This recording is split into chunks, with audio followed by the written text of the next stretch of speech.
Hello everyone, welcome back to my channel. Today I am going to be talking about how I planned my planner lineup 2024. We will be going through the system that I used for my own lineup, as well as a little bit of a background of how you can use it too.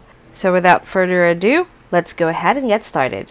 So I wanted to show you how I got to my system, or how I developed it, by going through my rejects. Well, not really rejects, but I wanted to show you the evolution so you know where I'm coming from. So this is a little bit of context. I had been planning my lineup like a month before the Hobonichi release date, so a whole month ago. And I had gone through several different iterations of this system, as well as my Hobonichi shopping list. So here, for the very first few times that I did it, this isn't the first time, but this is very close to it, I listed down my purchases, or the items I had already paid for and items I already own. So all of the planners here, for example, I own my Filofax already, it's here, my A5 binder is here, so all of these are pretty much with me right now. And then I also listed down all of the Hobonichi items that I wanted to get from the 2024 lineup. And then I listed down all the uses. So this is kind of like basing it off the items that I already own and seeing what kind of purpose they would serve. There's nothing wrong with that you start with the items that you already own. For example, if you had been keeping an undated planner, or you wanted to get back into your old planners that are highly customizable, so for example the rings, then this is something that you can do too. There's really nothing wrong with that if you don't start with the purpose of the planner, but start with the planners that you already own. So moving forward, I have several uses, but the uses isn't exactly the same for all of the different iterations. So I thought that it was a little bit too all over the place. So what I wanted to do was to categorize, or build a category for the different uses, possible uses.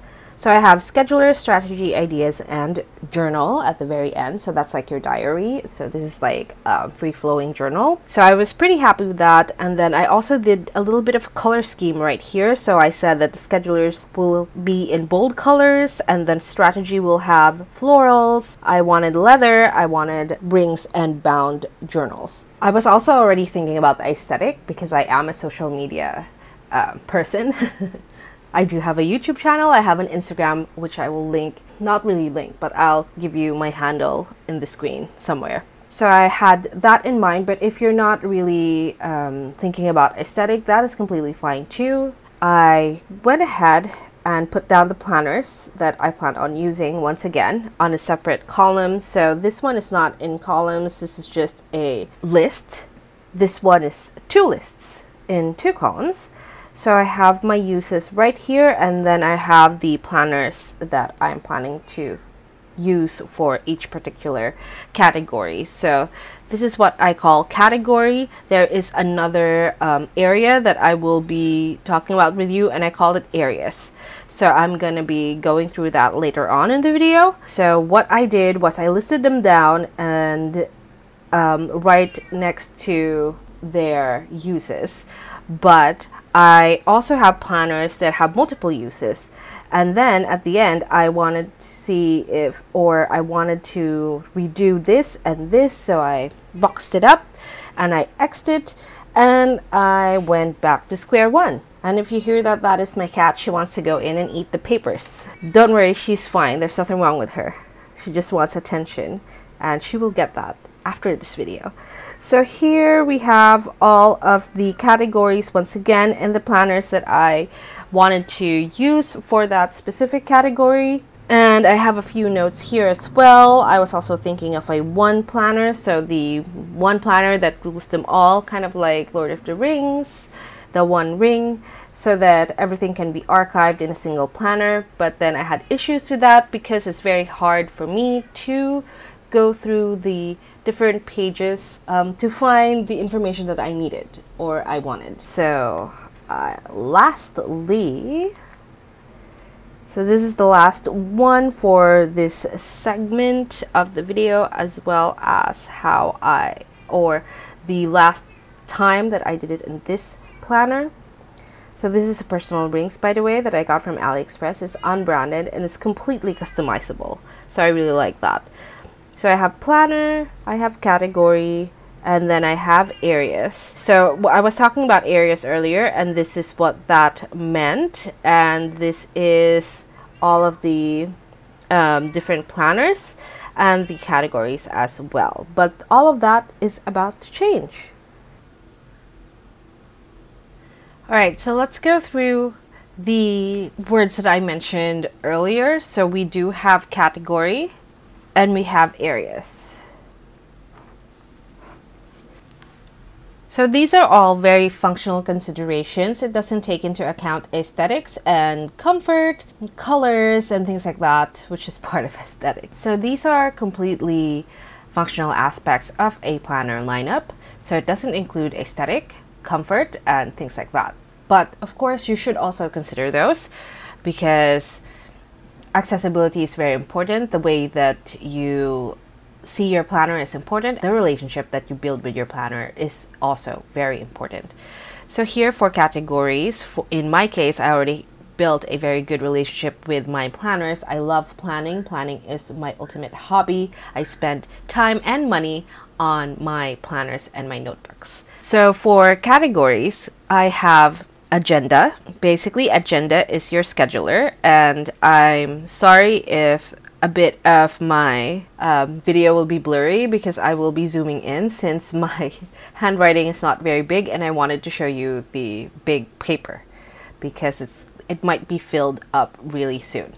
So I have scheduler, agenda. I have my commonplace. So the difference between agenda and commonplace is that the agenda relies on dates because it is a scheduler, whereas the commonplace is just information. So for scheduler, it's important that it is dated and sometimes even timed if you're into that or you need it. And for commonplace, it's important that there is ample space for notes. So this is management of data, so data management. Next, we have diary. So diary is journal, and that means that it will be much like the commonplace, but the information there does not need to be managed because it's a journal. And this is free-flowing and very artsy if you like that. Very decorative as well. And I really don't show my diaries, but I do have them. Sometimes I do in my Instagram, but most of the time these are kept private because they have sensitive information. And lastly, speaking of sensitive information, I also have reference, which is an archive of things like billing, so finance, deadlines, and things like that. So this is like a home binder with all the insurance, contracts, registrations, so legal things, they all go in my reference. So my reference is not just a binder, it also has some ways to customize it according to how I'd like it. So I could just write it down. For example, if I'm tracking pets, doctors or vet appointment, doctor's appointment for myself, doctor's appointment for my family, and things like that, they will all go into the reference. So once again, we have agenda, we have commonplace, we have diary, and we have reference. So those are the categories, and they're basically uses. So they are uses in terms of function. Let's not put that arrow, it's confusing. Function.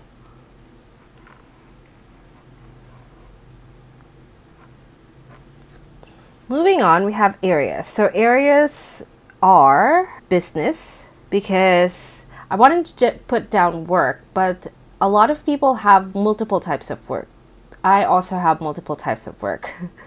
So I wanted to just put down business instead. And then I have home. So home, including socials. So if I'm meeting someone, if I'm meeting up with family, if I'm doing something for family, planning a vacation with my husband or other family members, those will go into home. And then, of course, bills, shop, clean, etc.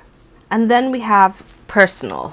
So personal is grooming, hair appointments, nail appointments, etc. And then as well as mental health and physical health. So gym, like if you're tracking steps, they would go into personal and they will not go into home because there's already so many things in home planning, and I don't want to put the personal planning into home planning. For me, at least, home and personal are completely different. Personal is just you, and how you would like to improve yourself goes into here. How you would like to improve your environment, your outside of yourself, is your home, and how you would improve anything career based is business. So I should put down career. So once again, we have business, home, and personal. So I have only 3 points here for areas, and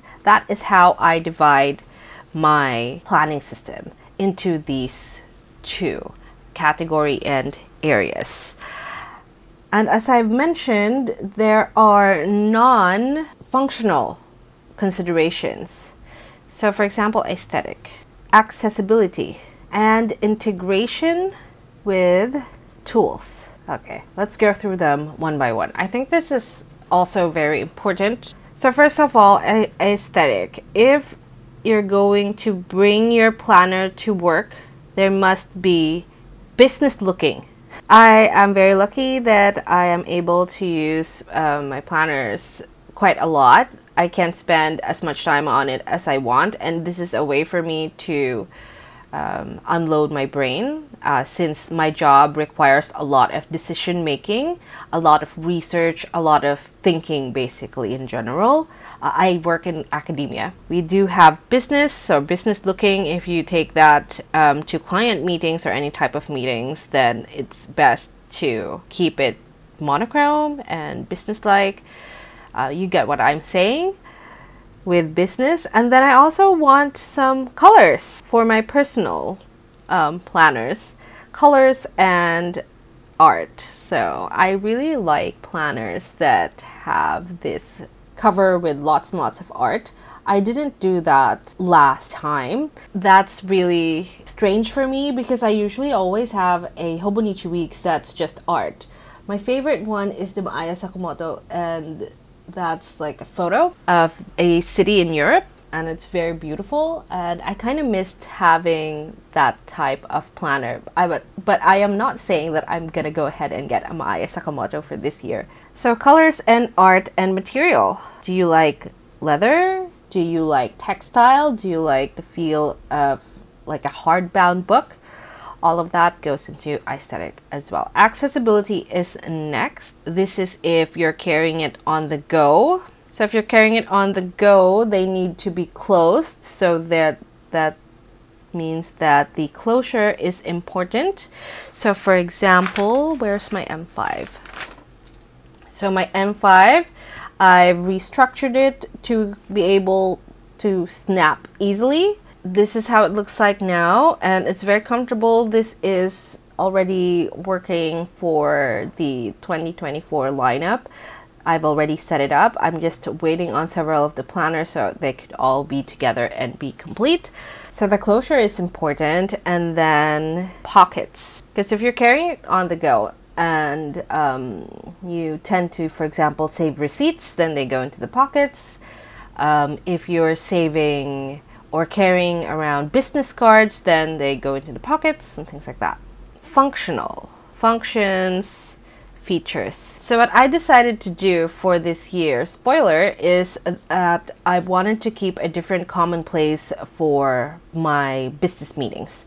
And those will go into a notebook, like a blank notebook. That is going to be most likely from Hobonichi. What I wanted to do was to have a cover with a good closure, and I can just take out the notebook from the binder, and I can carry it to a meeting, and the notebook itself will look like a regular notebook as what hobonichi does, so it's not gonna be a hon.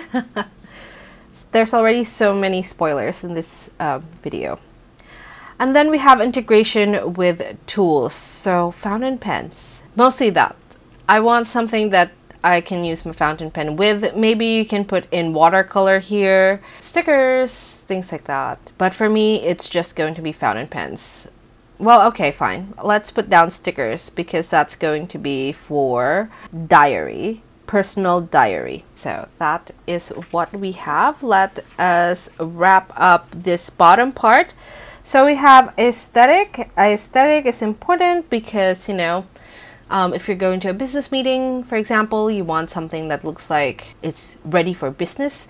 And then colors, art, if you'd like, for your more personal planners, home planners, material as well, especially the upkeep. I mean, I gotta say that my favorite planner is for this year, for 2023, is my leather. And I don't take this out because I'm afraid that the soft cow leather is going to dent and things like that. So she doesn't go out very often. But if you need something that you can take with you to many places and won't be damaged in your bag, then you have to like think about how you're going to be able to carry it around. And then speaking of that, we have accessibility, which is if you're going on the go, then closure, you have pockets. Well, I need pockets and some functions and features that would really help me out just carrying it around. And then we have integration with tools. For me, it's going to be number 1 fountain pens and secondary stickers. So also the size should go in here. If it's too big or too heavy, like a cousin, hobonichi cousin, gets heavier as you use them, then that's something to think about. So those are all of the considerations that I thought about when I was building my planner lineup. And now let us go through the next part, because now I'm going to show you my planner lineup. And on to the last part of this video, and this is my 2024 lineup. And I don't think this is going to change anytime soon. Also, I've written this in pencil, so it may be a little bit hard to see, so I'm gonna have to amp up the filter, so the lighting might be different. So I apologize for that. Now, I did write down areas, categories, but I also added inserts. So these are the types of inserts that I usually use or would be using in the planners that I have listed. So for categories, or rather first we have areas. So this first area is work. So this is my academic work and I wanted an on the go. For that, I planned an agenda, a commonplace, and another commonplace. So 2 commonplaces or commonplace books, because I write a lot of notes, and no, my notes do not always have to be on digital space. I like to write things down because it just helps me think a lot better, think of things a lot better. There are times where I do use digital tools, but most of the time it's going to be commonplace books. If you do have an integration with digital tools, then you wouldn't need as many. But I do highly suggest an agenda. And I may have a video talking about how you can work with an agenda, a physical agenda or a physical scheduler with your tools, digital tools. Okay, so for my agenda, I picked a Moleskine, and I will be using the monthly, weekly, and yearly. So this is my main scheduler for my work. I also have a commonplace that's going to be a day free and a notebook. So I do want to have a bit of dailies if I need it, but I don't want it to be dated because I will likely not be able to keep up with it, and it makes me sad when there are pages that are blank. Like always, I don't know why. If you don't have that kind of consideration, you can always opt for the dailies instead of the day free. So the Hobonichi Day Free only has a monthly and notes, and I like that. And then I have another notebook for a commonplace book. So my academic work is divided into different areas. I do have teaching, I have papers, I have projects, I have grant writing, and things like that. So specifically for projects, I have a different commonplace book for that, and it is a TN Passport. She is already here.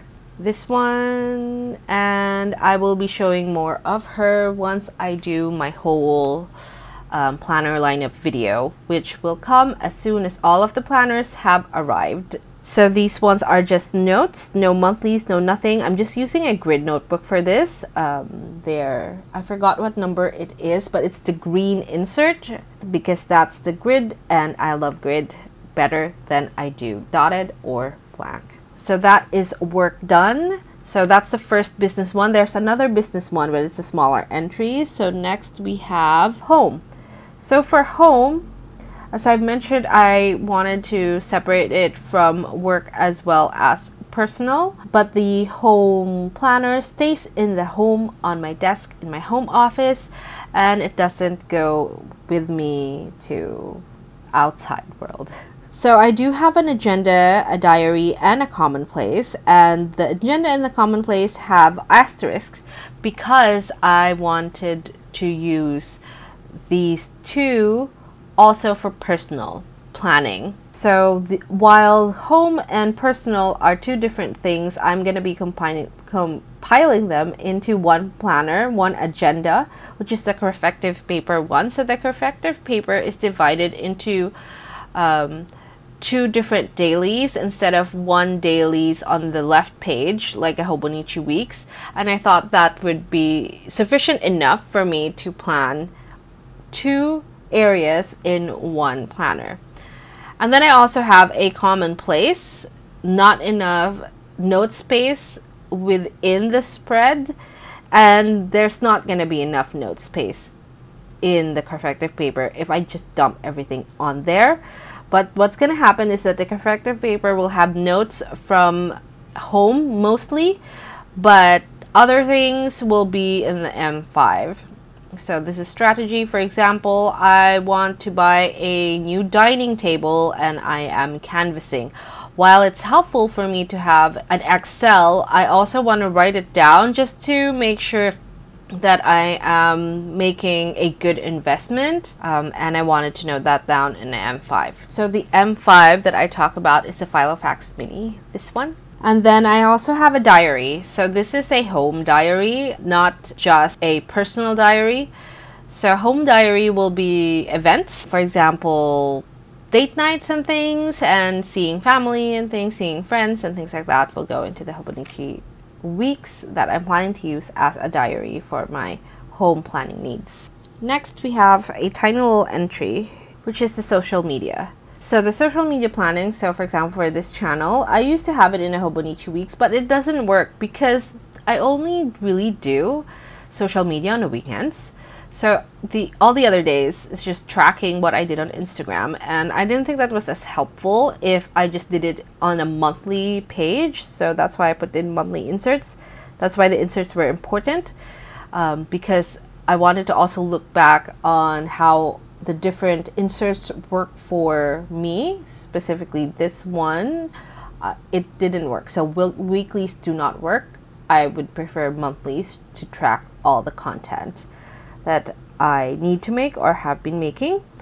And what I decided to do is to move into a day free. Now this day free is probably going to be in one of my old and on hand A6 covers. I do have 3 now, so this doesn't need to have a cover. So you're going to be seeing probably the Deshenka once again.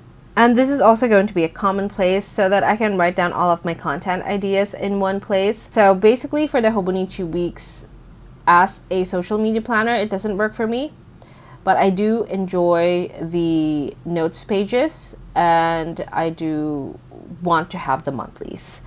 So that's why it's going to be moving to a day free. I think this is the last one, yes. So for this one, this is the personal area, and within it we have diary, agenda, commonplace, reference, and free diary. So here I have 2 diaries. Yeah, I have a home diary, and I have a personal diary. So this personal diary really is very important because this is my mental health diary. In my case, I do feel bad if the dailies aren't as utilized as much as I thought I would. So if I see blank pages, I am very sad when there are a lot of blank pages. But in terms of weeklies, if I have one entry in one of the days in the hobonichi weeks, I'm good. It doesn't make me feel sad. It's fine. So this is for my mental health, and the other one is for events. I wanted to have it dated so that I can see my mental health throughout the year. And then I also have an agenda. So this agenda is the corrective paper one, as I mentioned. I am combining them as well as the commonplace M5, so the 𝒕𝒉𝒊𝒔 mini. And then also here at the very bottom, we have reference. So the reference is going to be in a 𝒕𝒉𝒊𝒔, and it's here, she's set up, but she needs to be reset up for 2024, and I'm very excited for that. And also we have the free diary, which is the personal rings. So the personal rings is just all over the place. It can be anything journal related. So this is my main journal actually, and it currently is also acting as a reading journal. So I have separate inserts for that. So what I plan to do is to just move the inserts to another personal rings, that not something that I use often, like a binder. That's fine.